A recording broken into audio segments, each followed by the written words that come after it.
அனைவருக்கும் வணக்கம். இன்னைக்கு நம்ம யூனிட் 8 பேங்க் ரீகன்சிலேஷன் ஸ்டேட்மெண்ட் பத்தி பார்க்க போறோம். இந்த சாப்டர்ல நம்ம என்னென்ன டாபிக் பார்க்க போறோம் அப்படின்னு பாத்தீங்கன்னா, பேங்க் பாஸ்புக்னா என்ன, அதுக்கப்புறம் டைப்ஸ் ஆஃப் அக்கவுண்ட்ஸ், இந்த saving account, fixed account, current account, சரிங்களா. அடுத்து வந்து பேங்க் ஓவர் டிராஃப்ட்னா என்ன அப்படின்னு பார்க்கலாம். அதுக்கப்புறம் எப்படி வந்து பேங்க் ஸ்டேட்மெண்ட்ல வந்து எதை டெபிட் வைக்கணும், எதை கிரெடிட் வைக்கணும், கேஷ் புக்ல எதை டெபிட் எதை கிரெடிட் வைப்பாங்க. அப்புறம் வந்து difference between bank column of cash book and bank statement, ரெண்டுத்துக்குள்ள டிஃபரன்ஸ் பார்க்கலாம். அப்புறம் பேங்க் ரீகன்சிலேஷன் ஸ்டேட்மெண்ட்னா என்ன, need for bank reconciliation statement, எதுக்காக பேங்க் ரீகன்சிலேஷன் தேவை, ஸ்டேட்மெண்ட் தேவை அப்படின்றத பத்தி பார்க்கலாம். இது ரொம்ப இம்பார்ட்டன்ட் சாப்டர். இது வந்து இன்னைக்கு பிராக்டிகலாவும் நம்ம தெரிஞ்சுக்கிறது ரொம்ப அவசியம். இதை நல்லா புரிஞ்சாதான் நம்ம சம் போட முடியும், சரிங்களா. இப்போ வந்து நம்ம பார்க்கலாம். First bank statement, bank passbook அப்படின்னா என்ன. When any bank transaction is undertaken, 2 records are kept of the transactions. எந்த பேங்க் டிரான்சாக்ஷன்னாலும் 2 ரெக்கார்ட் பண்ணுவாங்க அப்படின்றாங்க. ஒன்னு வந்து பிசினஸ் மேன், அவங்க வந்து கேஷ் அக்கௌண்ட் பராமரிப்பாங்க இல்லைங்களா, அதுல பதிவு பண்ணுவாங்க. இன்னொன்னு வந்து பேங்கர், சரிங்களா. 2 பேர் வந்து பராமரிப்பாங்க அக்கௌண்ட்ஸ். இப்போ வந்து இந்த பேங்க்ல வந்து குடுக்கறாங்க இல்லைங்களா, இப்போ நம்ம வந்து பேங்க்ல டெபாசிட் பண்றோம், பணத்தை எடுக்கிறோம். இப்போ அதுக்காக என்ன செய்வாங்க, ஒரு ஸ்டேட்மெண்ட் போட்டு கொடுப்பாங்க. நம்ம பணத்தை போட்ட உடனே இவ்வளவு பேலன்ஸ் நம்மளது இருக்கு, நம்ம பணத்தை எடுத்த உடனே இவ்வளவு குறைஞ்சிருக்கு அப்படின்னு சொல்லிட்டு ஒரு ஸ்டேட்மெண்ட் கொடுப்பாங்க. அந்த ஸ்டேட்மெண்ட் தான் வந்து ஒரு புக்ல போட்டு கொடுப்பாங்க, பிரிண்ட் பண்ணி. இப்போ அது வந்து பேங்க் பாஸ்புக் அப்படின்றோம், சரிங்களா. இப்போ one is kept by the business customer to the bank, which is the cash book. The other one is kept by the bank, which is the bank record, சரிங்களா. இன்னொரு அதான் 2 ரெக்கார்ட் பண்றாங்க அப்படின்னு பார்த்தோம் இல்லைங்களா. அப்போ வந்து ஒன்னு வந்து பிசினஸ்ல customers to the bank, customer என்ன செய்வாரு, அவருடைய அக்கௌண்ட்ல கேஷ் புக்ல பேங்க் காலம் போட்டு பராமரிப்பாரு. இன்னொன்னு வந்து கெப்ட் பை த பேங்க், பேங்க்ல வந்து ரெக்கார்ட் பண்ணி வைப்பாங்க. இதான் வந்து பேங்க் ரெக்கார்ட் அப்படின்றோம். அதுதான் வந்து பேங்க் ஸ்டேட்மெண்ட் அல்லது பாஸ்புக் அப்படின்னு சொல்லலாம். இந்த பேங்க் ஸ்டேட்மெண்ட்ல show all the deposit, withdrawals and balance available in its customers account. Bank ஸ்டேட்மெண்ட்ல நமக்கு எல்லாமே தெரியும், எவ்வளவு பணம் எடுத்திருக்கோம், எவ்வளவு இன்னும் அவைலபிள் பேலன்ஸ் இருக்கு அப்படின்றத பார்த்தவொடனே தெரிஞ்சுக்கலாம். இப்போ வந்து in recent times the copy of the records can be obtained by the customers electronically, which is called e-statement. இப்போ நம்ம மொபைல் போன்ல இருந்தோ அல்லது நெட் மூலமா கூட நம்ம அக்கௌண்ட்ல எவ்வளவு பேலன்ஸ் இருக்கு அப்படின்றத தெரிஞ்சுக்கலாம். அதுக்கு பேர் தான் வந்து இ ஸ்டேட்மெண்ட் அப்படின்னு சொல்றாங்க. இப்போ அடுத்தது, a bank may be send a statement at regular intervals to its customers. monthly once அல்லது 6 month once அந்த மாதிரி வந்து என்ன செய்வாங்கன்னா, பேங்கர் வந்து கஸ்டமர்ஸ்க்கு அந்த ஸ்டேட்மெண்ட்டை அனுப்புவாங்க, சரிங்களா. இப்போ டைப்ஸ் ஆஃப் அக்கௌண்ட் பாக்குறப்போ என்னென்ன அக்கௌண்ட் பேங்க்ல வந்து நம்ம வந்து பராமரிக்கலாம் அப்படின்னாக்கா, saving account, fixed deposit account, current account. இப்போ வந்து சேவிங் அக்கௌண்ட்ஸ் வந்து எல்லாரும் நார்மலா அது வந்து பராமரிப்பாங்க, சரிங்களா. பிக்சட் டெபாசிட் சேவிங் அக்கௌண்ட்ஸ் வந்து இந்த நார்மல் பீப்புள் வந்து என்ன செய்வாங்க, போயிட்டு பேங்க்ல வந்து சேவ் பண்ணுவாங்க, கொஞ்சம் கொஞ்சம் அமௌண்டா போட்டு சேவ் பண்ணலாம். பிக்சட் டெபாசிட்ன்றது 1 year 2 years 5 years கூட நம்ம என்ன செய்யலாம், டெபாசிட் பண்ணி வைக்கலாம், பர்மனண்டா டெபாசிட் பண்ணி வைக்கலாம். கரண்ட் அக்கௌண்ட் அப்படின்றது வந்து பிசினஸ் பீப்புள் வந்து கரண்ட் அக்கௌண்ட்டை தான் வந்து பேங்க்ல வந்து வச்சிருப்பாங்க. ஏன்னா அவங்களுக்கு நிறைய கடன்லாம் கொடுக்கறதுக்கு அதுக்கெல்லாம் வந்து வசதியா இருக்கும். அதுக்கு வந்து இன்ட்ரெஸ்ட் எல்லாம் கிடையாது. கரண்ட் அக்கௌண்ட் வச்சிருக்க பிசினஸ் மேனுக்கு வந்து அவங்க போட்டிருக்க அமௌண்ட்டுக்கு வந்து இன்ட்ரெஸ்ட் எல்லாம் கிடையாது.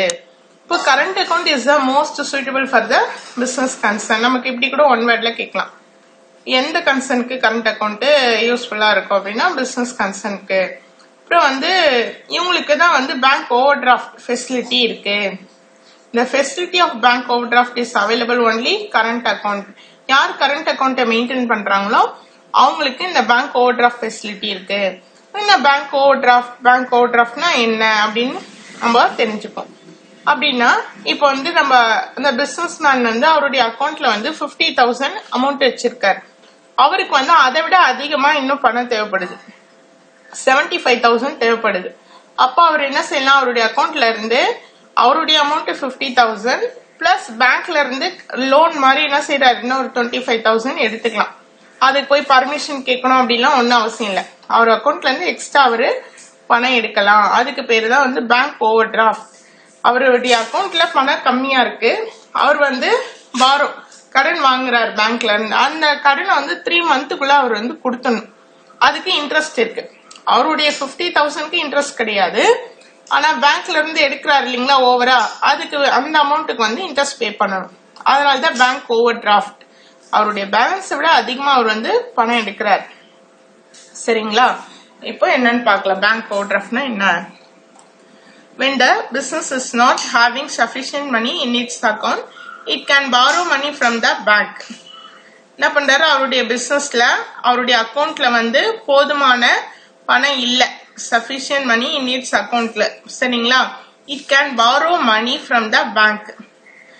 பேங்க்ல இருந்து அவர் கடன் வாங்குறாரு. as a result of this account is overdrawn from bank. இததான் வந்து ஓவர் டிராஃப்ட் அப்படின்னு சொல்றோம். அடுத்து நமக்கு வந்து கொஸ்டின்ஸ் கூட கேட்கலாம். பேங்க் ஓவர் டிராஃப்ட் அப்படின்னா என்ன, what is mean by bank overdraft, what is mean by bank statement. இப்போ வந்து ரெக்கார்ட் பேங்க் ஸ்டேட்மெண்ட்ஸை எதை டெபிட் வைப்போம், எதை கிரெடிட் வைப்போம், கேஷ் புக்கை எதை டெபிட் வைப்போம், எதை கிரெடிட் வைப்போம். இப்போ வந்து பேங்க் ஸ்டேட்மெண்ட்ல பாத்தீங்கன்னா டெபிட் பேலன்ஸ் வந்து நெகட்டிவ் பேலன்ஸ் தான் வந்து டெபிட் வைப்போம். கிரெடிட் பேலன்ஸ் வந்து ஃபேவரபிள் பேலன்ஸ், பாசிட்டிவ் பேலன்ஸ் தான் வந்து கிரெடிட் வைப்போம் அப்படின்றாங்க. இப்போ நம்ம அக்கௌண்ட்ல எடுத்துட்டு போய் பணத்தை வந்து டெபாசிட் பண்றோம். அப்போ வந்து அது என்னது, பாசிட்டிவ் பேலன்ஸ், ஃபேவரபிள். இப்போ 50,000 உங்க அக்கௌண்ட்ல பணம் போடுறீங்க, அப்போ அது என்னது, பாசிட்டிவ் பேலன்ஸ். சரிங்களா, கிரெடிட் வைக்கிறோம். டெபிட் பேலன்ஸ், உங்க அக்கௌண்ட்ல இருந்து பணம் எடுக்கிறீங்க, வித்ட்ரா பண்றீங்க, அதெல்லாம் வந்து டெபிட் பேலன்ஸ். ஓவர் டிராஃப்ட் பண்றீங்க, அதிகமா பணம் எடுக்கிறீங்க, அதுவும் டெபிட் பேலன்ஸ். சரிங்களா, இப்போ பேங்க் ஸ்டேட்மெண்ட்ல பணம் எடுத்தா டெபிட், பணம் போட்டீங்கன்னா உங்க அக்கௌண்ட்ல அது வந்து கிரெடிட். அந்த மாதிரி ஞாபகம் வச்சுக்கோங்க.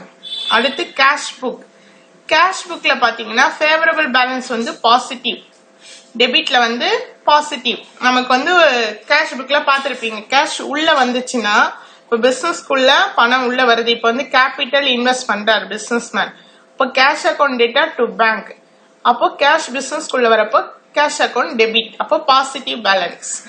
அதுமாதிரி சேல் ஆஃப் ஃபர்னிச்சர் சேல்ஸ் பண்றப்போ உள்ள கேஷ் வரும், அப்போ அந்த கேஷும் வந்து நம்ம டெபிட், அப்போ பாசிட்டிவ்னா நான் உள்ள கேஷ் வருது, அப்போ அந்த மாதிரி வந்ததுன்னா நம்ம அதை டெபிட். அதே மாதிரி நெகட்டிவ் பேலன்ஸ் கிரெடிட். நெகட்டிவ்னா நமக்கு வெளியில கேஷ் போகுது, கேஷ் வந்து பேங்க்ல போடுறோம், அல்லது ஒருத்தருக்கு இப்போ பர்ச்சேஸ் பண்றோம், இப்போ purchase account data to cash, அப்போ கேஷ் வந்து கிரெடிட் வைப்போம். இப்போ கேஷ் புக்ல பர்ச்சேஸ் பண்ணா, அடுத்தது வந்து ஏதாவது சேலரிஸ் கொடுக்கறது, வேஜஸ், இந்த மாதிரி எக்ஸ்பென்சஸ்லாம் வந்ததுன்னா என்ன பண்ணுவோம், கிரெடிட் பேலன்ஸ் வரும். இன்கம்லாம் வந்ததுன்னா, ரிசிப்ட்ஸ் வந்ததுன்னா டெபிட் வரும். அந்த மாதிரி ஞாபகம் வச்சுக்கோங்க. அடுத்தது difference between bank column of cash book and bank statement. Cash புக்ல இருக்கிற பேங்க் காலத்துக்கும் பேங்க் ஸ்டேட்மெண்ட்டுக்கும் என்ன டிஃபரன்ஸ்? நீங்க வந்து இந்த ட்ரிபிள் காலம் கேஷ் புக், டபுள் காலம் கேஷ் புக்லாம் போட்டோம்னா நமக்கு புரியும். அதுல வந்து கேஷ் அக்கௌண்ட்டுக்கு ஒரு காலம், பேங்க்குக்கு ஒரு காலம், டிஸ்கவுண்ட்டுக்கு ஒரு காலம் போடுவோம். சரிங்களா, அப்போ அந்த கேஷ் அக்கௌண்ட்ல இருக்கிற கேஷ் புக்ல இருக்கிற பேங்க் காலத்துக்கும் பேங்க் ஸ்டேட்மெண்ட்டுக்கும் என்ன டிஃபரன்ஸ்? இப்ப ஆக்சுவலா இது ரெண்டும் ஒரே மாதிரி தான் இருக்கணும், சேமா தான் இருக்கணும். இப்ப கேஷ் புக்ல பாத்தீங்கன்னா பேங்க்ல எத்துமை பணத்தை டெபாசிட் பண்ணா என்ன ஆகும், கேஷ் புக்ல வெளியில போகும், அப்போ கேஷ்ல வந்து கிரெடிட் வைப்போம். பேங்க்ல வந்து என்ன பண்ணுவாங்க, அங்க உண்மையிலே நீங்க போட்ட செக் வந்து கலெக்ஷன் ஆனாதான் அவங்க வந்து கிரெடிட் வைப்பாங்க. சரிங்களா, கலெக்ஷன் ஆகலைன்னா அவங்க கிரெடிட் வச்சிருக்க மாட்டாங்க. இந்த மாதிரி டிஃபரன்ஸ் வரும். நம்ம வந்து கேஷ் இது செக் எடுத்துமே பேங்க்ல போட்டோடனே அவங்க கிரெடிட் பண்ணிட மாட்டாங்க. இப்போ இந்த மாதிரி எல்லாம் டிஃபரன்ஸ் வருது. அப்போ அதை பத்தி நம்ம அந்த டிஃபரன்ஸை பத்தி பார்க்கலாம். இப்போ வந்து bank column of cash book, cash புக்ல இருக்க பேங்க் காலத்துக்கும் பேங்க் ஸ்டேட்மெண்ட்டுக்கும் என்ன டிஃபரன்ஸ்? இப்போ ஃபர்ஸ்ட் பாத்தீங்கன்னா it is prepared by business concern. Cash book உங்களுக்கு தெரியும், business concern A limited B limited அப்படின்றவங்க என்ன செய்வாங்க, கேஷ் புக்கை பராமரிப்பாங்க. அதுல பேங்க் காலம், பேங்க் டிரான்சாக்சன்ஸ்லாம் போட்டு பார்ப்பாங்க. அடுத்தது bank statement, it is prepared by bank. பேங்க்னா பேங்கர் தான் என்ன பண்ணுவாரு, ப்ரிப்பேர் பண்ணுவாரு. இப்ப என்ன பண்றாங்க, பிரிண்டர்ல எதுவுமே நம்ம வச்சோம்னா நம்ம பாஸ்புக்கை பிரிண்ட் பண்ணி வந்துடுது நம்மளுடைய அக்கௌண்ட் பேலன்ஸ் தான். இன்னும் சொல்ல போனா செல்போன்ல நீங்க போட்டீங்கன்னா உங்க அக்கௌண்ட் பேலன்ஸ் எவ்வளவு அப்படின்றதும் தெரிஞ்சிடுது. ஓகே, இப்ப பாத்தீங்கன்னா second point, cash deposit are entered on the debit side. Cash deposit, நமக்குள்ள கேஷ் வருது. இப்போ ஓப்பனிங் பேலன்ஸ் கேஷ் என்ன பண்ணுவோம், டெபிட் வைப்போம்.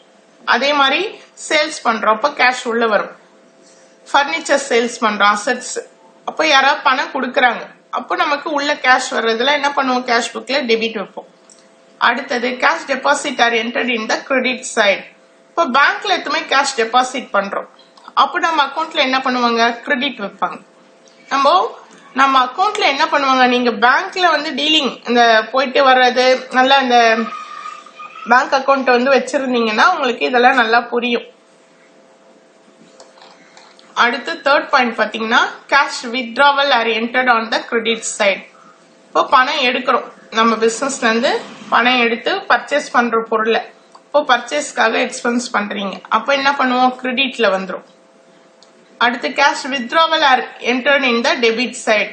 இப்போ பேங்க்ல இருந்து பணம் எடுத்தா நம்ம அக்கௌண்ட்ல என்ன பண்ணுவாங்க, டெபிட் வச்சிருவாங்க.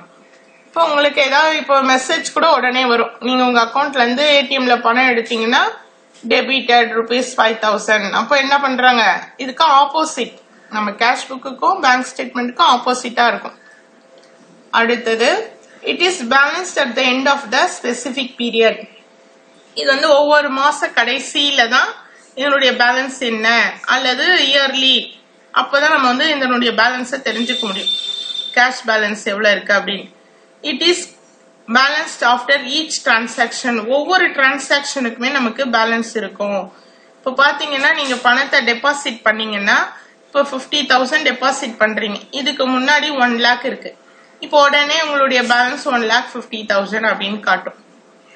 சோ இப்போ 1,50,000 இருக்கு, நெக்ஸ்ட் டே போயிட்டு நீங்க வந்து ஒரு 20,000 வந்து வித்ட்ரா பண்றீங்க, அப்போ உடனே வந்து 20,000 வித்ட்ரா பண்ணணும், உங்க பேலன்ஸ் வந்து எவ்வளவு, 1,30,000 அப்படின்னு காட்டும். இப்போ ஈச் டிரான்சாக்ஷனுக்கும் உங்களுடைய பேலன்ஸ் எவ்வளவு அப்படின்றத காட்டும்.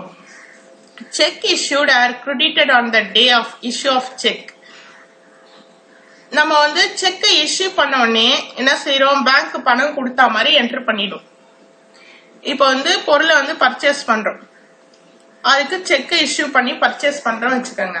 இப்போ பர்ச்சேஸ் அக்கௌண்ட் டேட்டா டு பேங்க்னு போட்டுரும், இப்போ பேங்க் வந்து கிரெடிட் வச்சிரும். இப்போ நம்ம பேங்க்ல இருந்து பணம் போன மாதிரி என்ட்ரி பண்ணிடுவோம். ஆனா ஸ்டேட்மெண்ட், பேங்க் ஸ்டேட்மெண்ட்ல பாத்தீங்கன்னா எப்போ அந்த கிரெடிட்டார்ஸ் வந்து செக் நம்ம கொடுத்தோம் இல்லைங்களா, அவர் எடுத்துட்டு போய் எப்போ பேங்க்ல கொடுத்து பணம் எடுக்கிறாரோ அப்பதான் நம்ம அக்கௌண்ட்ல டெபிட் வைப்பாங்க. Cheque issued by customers are debited by bank on the date on which payment is made. எப்போ பேங்க் பணம் கொடுக்குதோ அந்த செக்குக்கு அன்னைக்குதான் அவங்க டெபிட் பண்ணுவாங்க. இந்த மாதிரிலாம் வந்து டிஃபரன்ஸ் வரும். இப்ப அடுத்து பேங்க் ரீகன்சிலியேஷன் ஸ்டேட்மெண்ட்னா என்ன, இதுதான் ரொம்ப நமக்கு தெரிஞ்சுக்கணும் இல்லைங்களா. வங்கி சரிக்கட்டும் பட்டியல் அப்படின்னு சொல்லுவாங்க. இப்போ இந்த மாதிரி டிஃபரன்ஸ் வருது இல்லைங்களா, கேஷ் புக்குக்கும் கேஷ் புக்ல இருக்க பேங்க் காலத்துக்கும் பேங்க் ஸ்டேட்மெண்ட்டுக்கும் டிஃபரன்ஸ் வருது. இந்த டிஃபரன்ஸை சரி கட்டணும், அதுக்கு பேரு தான் வந்து வங்கி சரிக்கட்டும் பட்டியல். If every entry in cash book matches with the bank statement, நம்ம கேஷ் புக்ல போடுற ஒவ்வொரு என்ட்ரியுமே வந்து பேங்க் ஸ்டேட்மெண்ட் கூட பொருந்தணும், சேமா இருக்கணும். Then bank balance will be the same in both records. ரெண்டு ரெக்கார்ட்ஸும் வந்து சேமா இருக்கணும் அப்படின்றாங்க. But practically it may not be possible. அது நடைமுறையில அந்த மாதிரி இருக்கிறது இல்ல.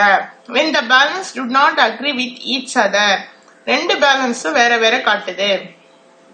The need for preparing a statement to explain the cases arises. This statement is called bank reconciliation statement. இப்ப கண்டிப்பா இந்த மாதிரி டிஃபரன்ஸ் வர்றதுனால நமக்கு பேங்க் ரீகன்சிலேஷன் ஸ்டேட்மெண்ட் ப்ரிப்பேர் பண்றது ரொம்ப அவசியமா இருக்கு அப்படின்றாங்க. அதுக்கு பேரு தான் வந்து பேங்க் ரீகன்சிலேஷன் ஸ்டேட்மெண்ட். என்ன தவறு, எதனால இது ரெண்டும் ஒத்து போல, ஏன் சேமா வரல அப்படின்றத கண்டுபிடிக்கணும். கண்டுபிடிச்சு ரெண்டுத்தையும் சமமாக்கணும். அதுக்காக தயாரிக்கிறது தான் இந்த வங்கி சரிக்கட்டும் பட்டியல், பேங்க் ரீகன்சிலேஷன் ஸ்டேட்மெண்ட். இதெல்லாம் நம்ம புரிஞ்ச மாதிரி கூட அப்படியே எழுதலாம். இப்போ வந்து NEET for bank reconciliation statement is follows. எந்தெந்த சூழ்நிலைலாம் இந்த பேங்க் ரீகன்சிலேஷன் ஸ்டேட்மெண்ட் தேவைப்படுது? To identify the reasons for the difference between the bank balance as per cash book and bank balance as per statement, bank statement. இப்போ ஏன் difference வருது cash புக்ல இருக்கிற bank பேலன்ஸ்க்கும் bank ஸ்டேட்மெண்ட்டுக்கும், என்ன reason அப்படின்னு கண்டுபிடிக்கணும். அதுக்காக தேவைப்படுது. To identify the delay in the clearance of cheque. இப்போ வந்து நம்ம வந்து பேங்க்ல வந்து டெபாசிட் பண்ணிருக்கோம் செக்க. நம்ம டெபாசிட் பண்ணோம்னா பேங்க்ல வந்து கிரெடிட் ஆன மாதிரி நம்ம போட்டிருப்போம். ஆனா பேங்க்ல வந்து ஆக்சுவலா கிரெடிட் ஆயிருக்காது.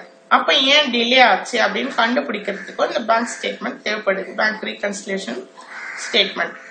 அடுத்து to ascertain the correct balance of bank column of cash book. இன்னொன்று வந்து நம்ம வந்து கேஷ் புக்ல இருக்க பேங்க் காலத்தை கரெக்ட் பேலன்ஸ் கொண்டு வர்றதுக்காகவும் நம்ம இதை தயாரிக்கணும். அடுத்து to discourage the accountants of the business as well as bank from misusing funds.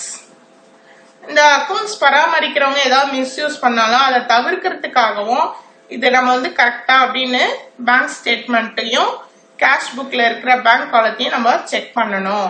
Check பண்ணி ரெண்டுத்தையும் சேமா கொண்டு வரணும். அப்போ ஏதாவது தவறு இருந்தாலும் கண்டுபிடிக்கலாம் அப்படின்றாங்க.